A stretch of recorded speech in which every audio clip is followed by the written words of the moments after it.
I walked into the restaurant already knowing I was late. What I didn't know was that I was also unnecessary. The hostess smiled and pointed me toward the table near the window. My parents' table. Our table. As I got closer, the first thing I noticed wasn't their faces. It was the plates. Empty. Cleared. Neatly stacked away like the night had already wrapped up without me. Wine glasses still sweating. Crumbs wiped clean. That faint smell of butter and garlic hanging in the air, the kind that tells you money has already been spent. My mom looked up first. She smiled. Calm, relaxed, the way she does when she's already gotten what she wanted. "Oh, there you are," she said lightly. "Traffic." My dad leaned back in his chair, loosening his collar, completely satisfied. Across from him, my sister Marissa was mid-laugh, phone in hand, scrolling through something that clearly mattered more than my arrival. No one apologized for starting without me. No one asked if I'd eaten. No one even paused the conversation. I stood there for a second too long, holding the small gift bag I'd brought, suddenly feeling like I'd missed more than just dinner. I slid into the only empty chair, the one without a jacket on it, the one slightly pulled back, like it had been reserved out of obligation, not anticipation. My mom took a sip of water and sighed content. "We went ahead and ordered," she said. "You know how long menus take." I nodded automatically. I always nodded. Marissa glanced up just long enough to grin. "You didn't miss much," she said, "except dessert." "Well, most of it." She laughed softly, amused with herself, and went right back to her phone. A server appeared, polite and efficient, and placed a leather check folder right in the center of the table. No one reached for it. No one even looked surprised. The folder just sat there closed, heavy waiting. My mom tilted her head toward me, that familiar expression settling onto her face. The one that always came right before a favor. "You don't mind covering this, right?" she said. "We already ordered for everyone." She said it the same way someone might ask you to pass the salt. Casual. Certain. Like the answer had been decided long before the question was asked. My dad didn't look at me. He just nodded slightly as if this part was already done. Marissa laughed again, this time without looking up. "Relax," she said. "You're good at handling stuff like this." That word, handling. It landed heavier than I expected. I looked around the table, at their relaxed shoulders, at the empty plates, at the satisfied silence of people who had enjoyed themselves fully. They hadn't been waiting for me to arrive. They'd been waiting for me to pay. For a moment, I didn't say anything. I just sat there, hands in my lap, listening to the hum of the restaurant around us. Forks clinking, low laughter from nearby tables, servers moving quickly between courses that I would never see. I realized something then quietly, without anger. They hadn't invited me to celebrate. They had invited me to close the transaction. The invitation hadn't come with a time, just a place. "We're already here," my mom had texted earlier. "Join us when you can." When you can. I looked at the check folder again. It was already positioned closer to me than to anyone else. That wasn't an accident. This wasn't about generosity or family or even money. It was about certainty. They were certain I would show up. Certain I wouldn't make a scene. Certain I would do what I always did. Pay quietly, smile politely, and leave without taking up space. As I sat there, the question I'd been avoiding for years finally surfaced, clear and unavoidable. Why did they invite me? After the food was gone, and for the first time, instead of pushing that question away, I let it stay. As I sat there staring at that check folder, something else settled in too. Not surprise, recognition. Because this hadn't started tonight. Tonight was just the cleanest version of it. From the outside, my family has always looked perfect. The kind of family people compliment without really knowing. Married parents, holiday photos that arrive on time every year, smiling faces, coordinated outfits, inside jokes that sound warm if you don't listen too closely. If you met us at a dinner table, you'd think we were close. You'd think we talked a lot. You'd think we supported each other. What you wouldn't see is how space worked in our house. Who was allowed to take it? And who learned to survive without it? Growing up, Marissa was the center of everything. Her moods decided the temperature of the room. If she was happy, dinner was loud and fun. If she was upset, everyone adjusted. Her problems were urgent. Her wants were discussed. Her opinions were treated like facts. I learned early that being different was risky. So I became the easy daughter, the one who didn't argue, the one who didn't need much, the one who could handle herself. When I didn't ask for things, my mom would smile and say, "See, Lena understands." Understanding became my job. If Marissa needed something, I waited. If plans changed, I adjusted. If feelings were hurt, they were usually mine and they were expected to be quiet. I wasn't ignored, I was relied on. And there's a difference. By the time I was in my 20s, that role had evolved. Understanding turned into helping. Helping turned into covering small gaps. It started harmless enough. A bill here, groceries there, a trip that went a little over budget. Every time it was framed as temporary. Every time it quietly became permanent. No one ever sat me down and said, "We need your support." They didn't have to. The requests were soft, casual, almost invisible. "Can you grab this for now? We'll settle it later. You don't mind, right?" And because I never said no, no one ever stopped to ask if they should. I also never corrected them about my job. I didn't lie. I just let them assume it was modest, stable, nothing impressive. It made things easier. If they thought I had more, they might ask for more. So I dressed simply. I avoided details. I let them underestimate me. What I didn't realize was that underestimation didn't protect me. It justified them. Somewhere along the way, I stopped being a daughter who helped. I became part of the infrastructure. Plans were made with me in mind without me in the room. Reservations were booked.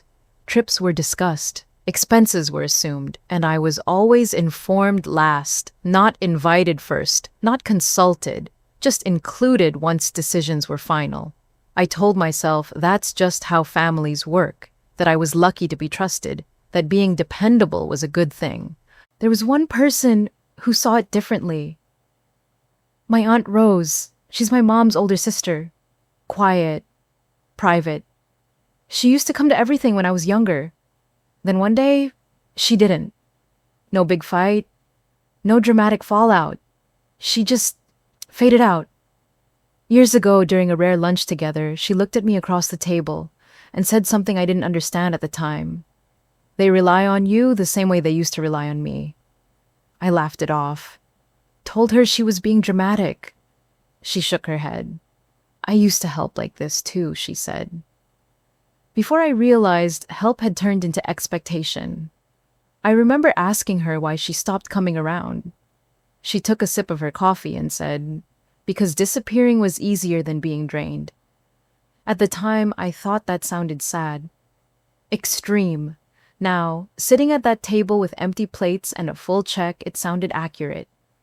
What I was starting to see wasn't a series of misunderstandings. It was a system, a quiet one, a polite one, built slowly, layer by layer, every time I stayed silent to keep things smooth. And the scariest part wasn't how much I'd given. It was how normal everyone found it. Looking back, I can see exactly when helping stopped being optional. It didn't happen all at once. There was no moment where someone crossed a line and everyone noticed. It happened quietly in pieces small enough to ignore. At first, it was practical things. My mom would call and mention the electric bill was higher than usual. Nothing dramatic, just information. "I'll cover it this month," I'd say. It felt easier than discussing it. Then there was water, internet, a subscription they forgot to cancel. Each time it was framed as temporary, a one-time thing. Something I wouldn't even remember later. And I didn't. Not individually. What I didn't notice was that no one ever circled back. No one asked how much it was. No one offered to pay me back. The silence became part of the agreement. Then came the flights, a family trip where prices suddenly jumped, a last-minute change that made tickets more expensive. "You're already booking yours, right?" my dad asked once. "Can you just grab ours too and we'll figure it out later?" Later never came. There were emergency advances. That word was used carefully, like it carried responsibility with it. "It's just for now. Things are tight this month. You know we do the same for you." I believe that. Or maybe I needed to, because the amounts were never outrageous on their own. They were reasonable, defensible, small enough that saying no would feel petty, small enough that saying yes felt generous, and generosity became expected faster than I realized. Somewhere in the middle of all this, I made a decision without announcing it. I stopped sharing details about my income. Not because I was hiding something wrong, but because I could feel the shift. Anytime they thought I was doing well, the tone changed. Plans got bigger, requests got bolder, assumptions got heavier. So I simplified my story. I worked a lot. I was doing fine. Nothing special. I dressed plainly. I avoided talking about numbers. I let them believe what they wanted. I thought I was protecting my peace. What I was really doing was making myself easier to budget around. The dinners changed next. They started choosing places that felt ambitious. Restaurants with dim lighting and menus that didn't list prices. Places where the staff remembered them. They never asked if those places worked for me. They just sent the address. Sometimes the text came the day of. Sometimes after they were already seated. "We're here," my mom would say. "Join us when you're done with work." I told myself that meant they wanted me there, that it was about togetherness. But I started noticing the pattern. They always ordered first, always finished most of the meal before I arrived, always seemed relaxed by the time I sat down, and the check always appeared after. Not once did anyone ask beforehand how we were splitting it. Not once did anyone reach for it when it arrived. It was always positioned closer to me, as if the table itself knew. I still didn't call it out. I told myself I was being helpful, that families support each other. But support has weight limits, and no one was checking how much I was carrying. What changed wasn't the amount of money. It was the language. "Can you help?" turned into, "Can you handle this?" Then into nothing at all. They stopped asking. They started assuming. If I hesitated even slightly, the room would shift. Not anger, discomfort, like I was breaking an unspoken rule. My mom would sigh softly.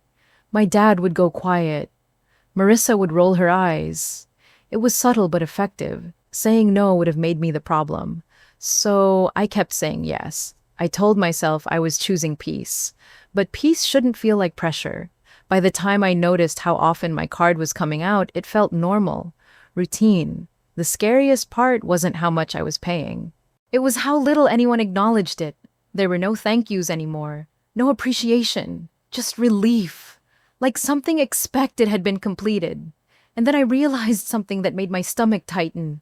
They never asked if I was free. They never asked if I wanted to come. They just asked if I was coming. Because in their minds, my presence wasn't about sharing a meal. It was about closing the bill. And once I saw that I couldn't unsee it. Sitting there with that realization still fresh in my chest, the restaurant seemed to get quieter around me. Not silent, just distant. The laughter from other tables faded into background noise. The music softened. All I could see was the space between the four of us and the check sitting in the middle of the table. It hadn't moved. No one had reached for it. No one even pretended to. My mom took another slow sip of water, completely at ease. My dad leaned back, hands resting comfortably on his stomach, the posture of someone who had already finished his part of the evening. Marissa tapped on her phone, smiling at something on the screen, her fork abandoned on an empty plate. They looked done. I realized then that I wasn't late to dinner. I was right on time for my role. The server passed by, glanced at the table, and kept walking. There was no rush, no uncertainty. Everyone knew how this part went. I felt something rise in me, but it wasn't anger. There was no heat in it, no urge to argue or defend myself. It was clarity. Clear, sharp, uncomfortable clarity. I replayed the past few months in my head.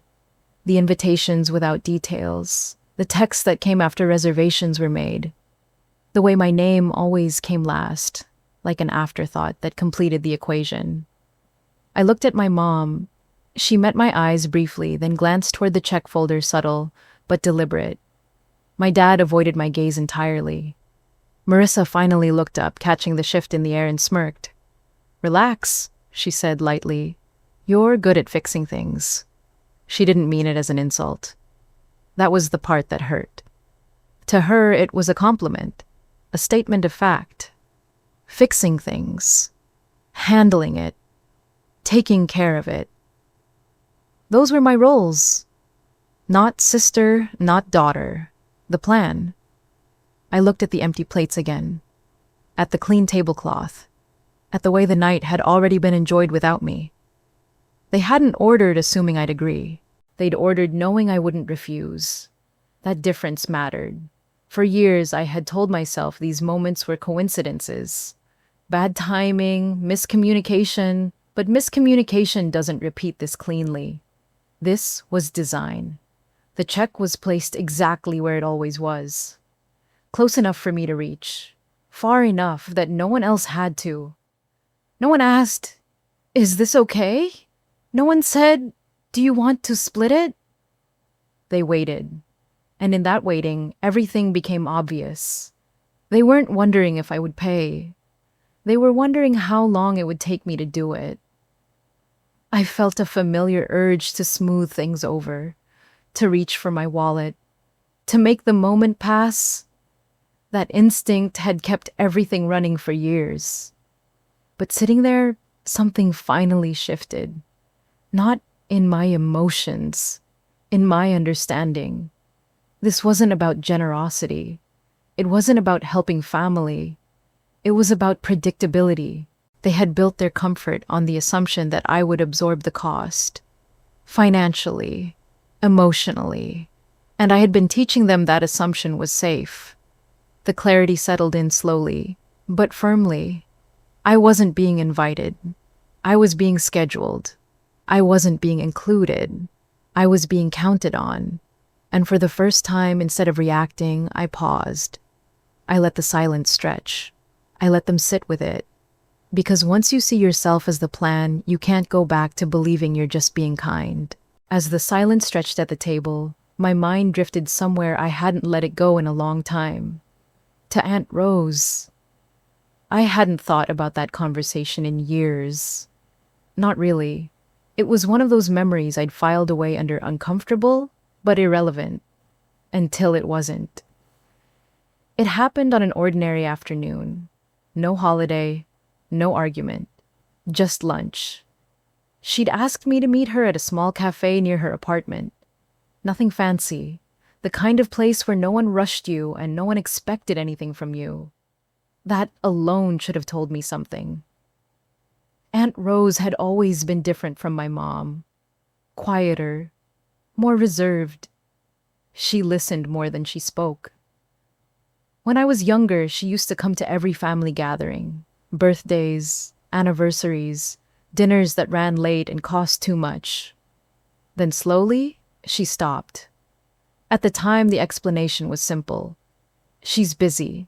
She likes her space. She's always been a little distant. I believe that. That day at lunch, she stirred her coffee for a long time before speaking. Not nervous, thoughtful. "You remind me of myself," she said finally. I laughed. I thought she meant it kindly. She didn't smile. "You take care of things," she continued. "You make it easier for everyone else to relax." I shrugged. "That's just family." She looked at me for a long moment, like she was deciding how honest to be. Then she said the sentence I didn't understand until years later. "They don't need your love," she said. "They need your consistency." I remember frowning at that. It sounded harsh. cynical. I told her she was being unfair, that our family wasn't like that helping didn't mean being used. She didn't argue with me. She just nodded slowly. That's what I thought too, she said. I asked her why she didn't come around as much anymore. Why she always declined dinners. Why she stayed on the edges now. She took a sip of her coffee and looked out the window before answering. Because once you stop being consistent, she said you stop being convenient. I didn't like that answer. It felt bitter, defensive, like she was projecting her own issues onto me.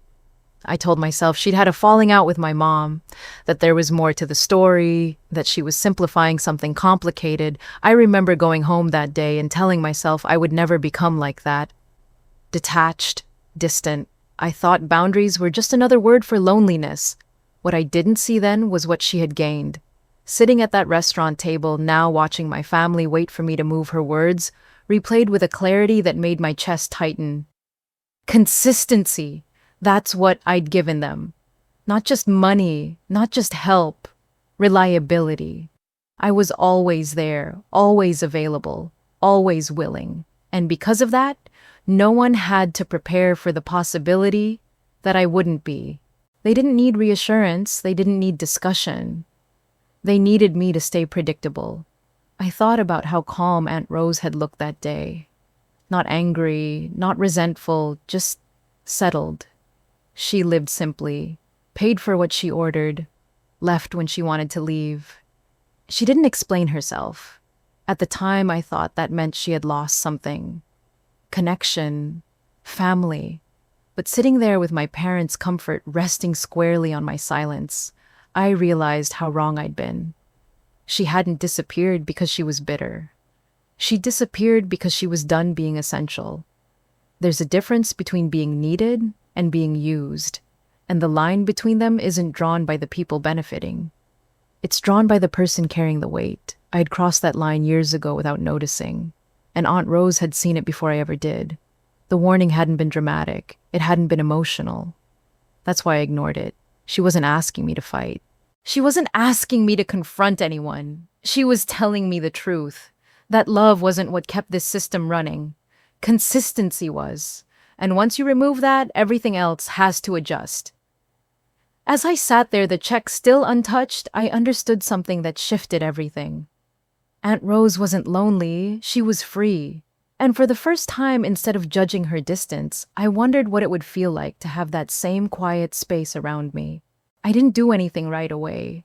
That surprised me more than anyone. After that night, after the realization settled in, I didn't confront them. I didn't bring it up. I didn't announce boundaries or explain my feelings. I needed to be sure. Not emotionally. Logically. I needed one more data point. 2 weeks later, my mom texted.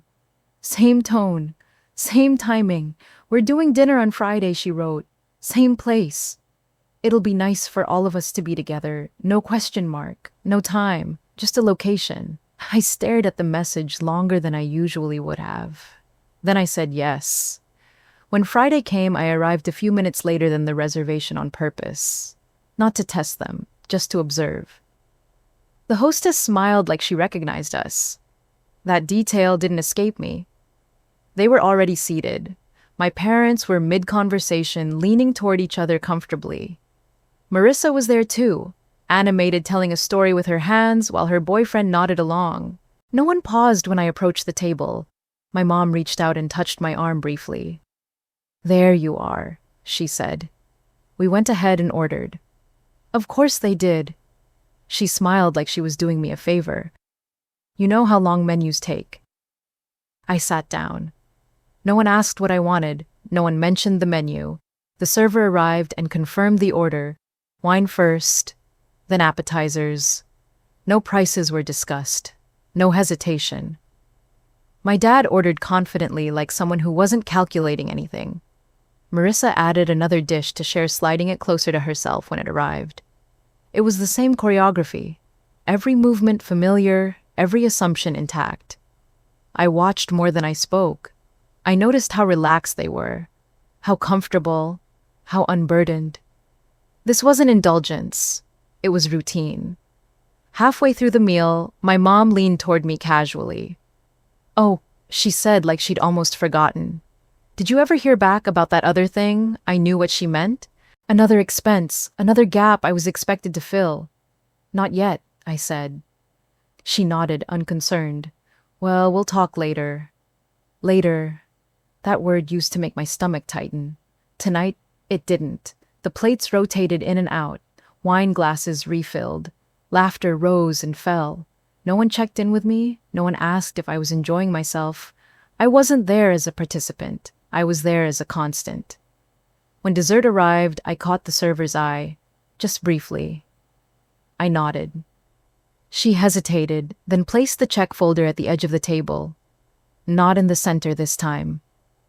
Closer to me, the silence that followed wasn't awkward. It was expectant. My mom glanced at the folder, then at me. "Whenever you're ready," she said gently. That gentleness was important. It wasn't a request. It was confirmation. I didn't reach for the check. Instead, I stood up. "I'm just going to speak to the manager for a moment," I said calmly. The table froze. Marissa blinked. "Why, I have a question," I said. My voice didn't shake. That surprised me too. The manager approached quickly, professional, and polite. I lowered my voice, not whispering, just enough that the table couldn't hear everything. "I wanted to confirm something about the payment arrangements tied to this table," I said. He checked his tablet. His expression shifted slightly. "Yes," he said. "It appears the previous authorization is no longer active." That was enough. My mom sat up straighter. "What does that mean?" she asked. The manager glanced between us. "It means we'll need a payment method from the party tonight." The silence landed heavier this time. My dad cleared his throat. "There's usually no issue."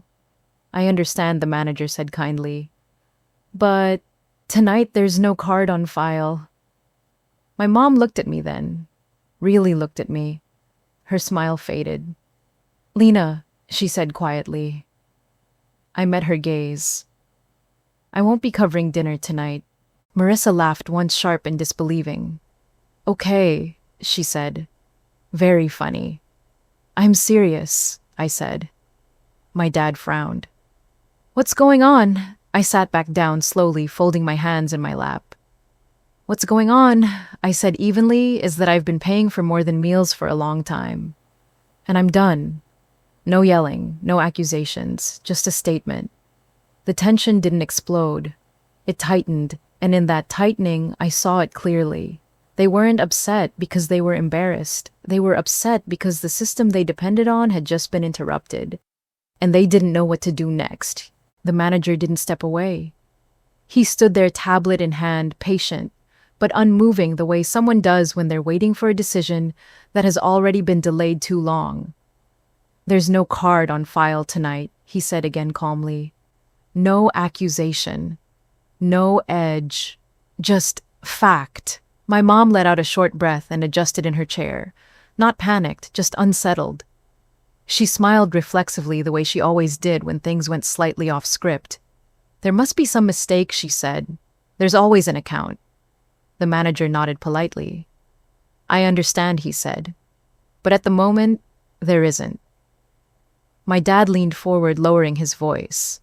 "Usually my daughter handles this," he said, gesturing vaguely in my direction without looking at me. That gesture used to feel invisible. Tonight it felt loud. The manager turned to me. "Would you like me to split the checks?" he asked. I answered before anyone else could.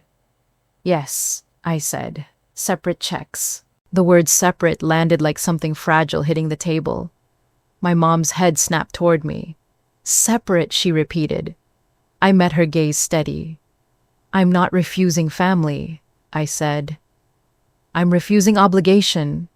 My voice was calm. That was important. I wasn't angry. I wasn't emotional. I was clear. Marissa laughed again, but this time it didn't land. "You're really doing this?" she asked, her voice sharper now. "Here, I'm doing it now," I said, "because now is when you expected me to." My dad frowned. "This is family," he said. "You don't just stop helping without talking about it." "I have been talking," I said. "You just didn't hear me when it didn't cost you anything." The manager shifted, slightly uncomfortable, but professional. "I'll be right back," he said, and stepped away. My mom leaned closer to me, lowering her voice. "You're embarrassing us," she said. I shook my head slowly. "I'm not embarrassing you," I said. "I'm letting you experience what I've been carrying quietly." Across the table, Marissa's boyfriend shifted in his chair. He cleared his throat. He said awkwardly, "I need to take this call." He stood up too quickly, phone already in his hand, and walked away without making eye contact with anyone. Marissa's face flushed. She suddenly looked very aware of the table, of the restaurant, of the people nearby. "This is unbelievable," she muttered. I looked at her. "You laughed last time," I said, "when you thought this was a joke." She opened her mouth, then closed it. For the first time, she had nothing to say. The manager returned with 2 check folders. One thin, one noticeably thicker. He placed the thicker one in front of my parents, the thinner one in front of me.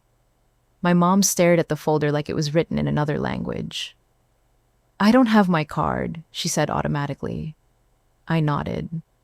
"I know," I said. My dad reached into his jacket, then hesitated. For the first time, neither of them looked angry. They looked unprepared. They flipped through wallets, checked purses, did mental math they weren't used to doing. The manager waited patiently. No rush, no judgment. I placed my card in my folder and slid it forward. When the manager left again, my mom looked at me one last time. Her eyes searched my face for something familiar. Guilt, softness, the daughter who would fix this if it got uncomfortable enough. She didn't find her. "You're enjoying this," she said quietly. I shook my head. "I'm not," I said. "I'm finished." That was the moment. Not when the checks arrived, not when the manager spoke, but when she realized I wasn't going to rescue them from the consequences of their own assumptions. The restaurant noise returned slowly. Forks clinked. Laughter drifted in from nearby tables. Life continued. My parents paid slowly and awkwardly, asking questions they didn't like the answers to. Marissa stared at the table, her phone untouched.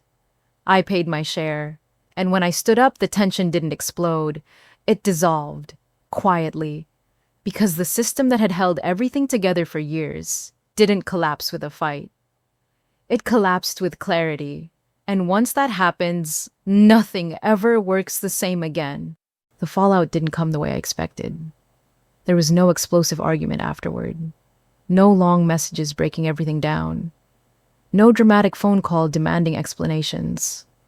What came instead was quieter. And somehow, that was more telling. The next day passed without a single text. Then another. I checked my phone out of habit more than concern. Nothing. By the end of the week, the silence had settled into something noticeable. Before, my mom would text about small things. Questions she didn't really need answers to. Updates that weren't updates at all. Those stopped. The group chat went quiet. Not officially, just unused. No one announced it. No one acknowledged it. It simply wasn't needed anymore. The dinner invitation slowed down too. There was no same place, same time message the following week. No casual suggestion to grab something nice. When holidays came up in conversation, the plans were vague, non-committal. "We'll see. We're keeping it simple this year." The big plans disappeared first. No expensive reservations, no celebratory dinners that required coordination, no trips that needed someone to front the cost. It was like watching air leak slowly out of something that had always looked full, not dramatic, just inevitable. Marissa stopped posting photos from restaurants I recognized, the kind with dim lighting and cloth napkins. Her social media shifted quietly. More casual places, more group shots at home. Her boyfriend disappeared from family conversations altogether. No explanation, no one brought it up. My parents didn't apologize. I didn't expect them to. They also didn't accuse me. Not directly. Instead, their tone changed. When they did reach out, it was polite. Careful. How are you? Hope work's going well. They didn't ask for anything. And I didn't offer. What surprised me most was how quickly everything adjusted. I had imagined resistance, pressure, guilt. But without my quiet support holding things together, the system simply reorganized itself.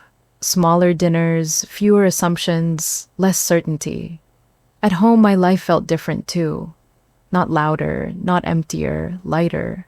I had evenings that belonged to me, meals that didn't come with expectations attached, decisions that didn't require pre-approval.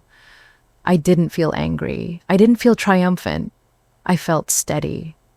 One afternoon, a few weeks later, my phone buzzed with a message from a number I hadn't heard from in a while. Aunt Rose. There was no build-up, no commentary, just one line. Welcome back to your own life. I stared at the screen longer than I needed to. Then I smiled. She had been right all along. The collapse hadn't been loud. It hadn't been cruel. It had been quiet. Because when a system only works if one person keeps absorbing the weight, the moment that person steps back, everything else has to shrink. And that shrinking told me something important. Nothing had fallen apart because I stopped paying. It had only revealed what was never sustainable to begin with. And for the first time, the silence that followed didn't feel like rejection. It felt like space. I didn't cut my family off, that's important to say. I didn't block numbers, I didn't disappear, I didn't announce a dramatic break or draw lines in the sand. I just stopped paying. I stopped covering gaps that weren't mine to fill. I stopped smoothing over discomfort with my wallet. I stopped rescuing people from the consequences of their own expectations. If my parents reached out, I answered. If they asked how I was, I told them the truth. But when money came up, I said no.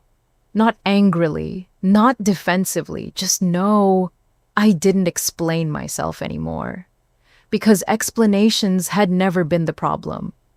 Availability was, and something interesting happened once I stopped over-functioning. I didn't become cold. I didn't become selfish.